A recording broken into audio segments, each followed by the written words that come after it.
अखंड भारत मतलब अविभाजित भारत एक ऐसे भारत का सपना दिखाता है जहां पूरा भारतीय उपमहाद्वीप एक हो। इस सपने में आज का भारत, पाकिस्तान और बांग्लादेश और कभी-कभी नेपाल, श्रीलंका, भूटान और अफगानिस्तान और म्यांमार के कुछ हिस्से भी शामिल हैं। यह विचार सदियों पुराने उन ऐतिहासिक और सांस्कृतिक संबंधों पर आधारित है जो इन क्षेत्रों को जोड़ते हैं। महाभारत जैसे प्राचीन ग्रंथ और मौर्य और गुप्त जैसे ऐतिहासिक साम्राज्य एक विशाल भारतवर्ष का वर्णन करते हैं। ये उदाहरण हमें उस समय की याद दिलाते हैं जब यह पूरा क्षेत्र राजनीतिक और सांस्कृतिक रूप से एकीकृत था। हालांकि अखंड भारत के विचार के आलोचक भी हैं। कई लोग इसे एक ऐसे अतीत की पुरानी यादों में खोए रहने की बात मानते हैं जो वास्तव में कभी अस्तित्व में ही नहीं था। उनका तर्क है कि उपमहाद्वीप हमेशा से ही विविध और खंडित रहा है।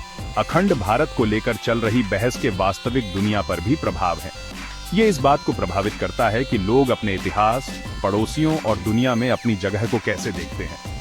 आज दक्षिण एशिया को समझने के लिए अखंड भारत की ऐतिहासिक जड़ों, सांस्कृतिक महत्व और आधुनिक राजनीतिक संदर्भ को समझना बहुत जरूरी है।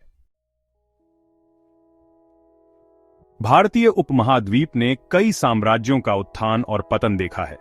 मौर्य और गुप्त राजवंश विशाल क्षेत्रों को एकजुट करने में कामयाब रहे।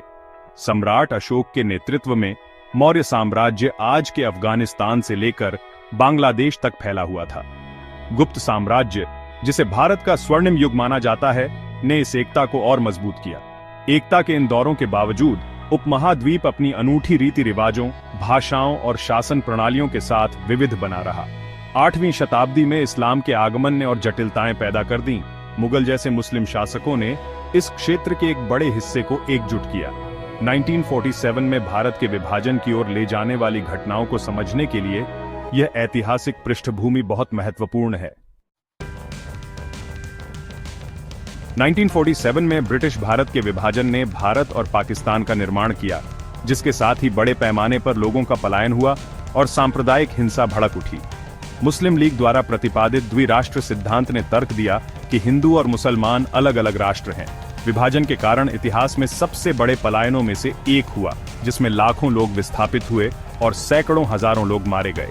1971 में पाकिस्तान से एक क्रूर स्वतंत्रता संग्राम के बाद बांग्लादेश का निर्माण ने राजनीतिक परिदृश्य को और भी जटिल बना दिया। 1947 और 1971 की घटनाओं का इस बात पर गहरा प्रभाव पड़ता है कि आज अखंड भारत के विचार को कैसे देखा जाता है।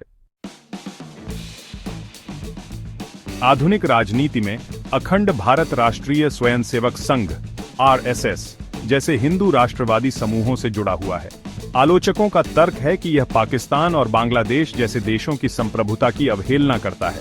अखंड भारत पर जनता की राय पूरे दक्षिण एशिया में अलग अलग है। भारत में कुछ लोग इसे एक सांस्कृतिक आकांक्षा के रूप में देखते हैं। पाकिस्तान और बांग्लादेश में इसे अक्सर राष्ट्रीय संप्रभुता के लिए खतरे के रूप में देखा जाता है। अधिकांश विशेषज्ञ इस बात से सहमत हैं कि राजनीतिक एकीकरण बेहद असंभव है।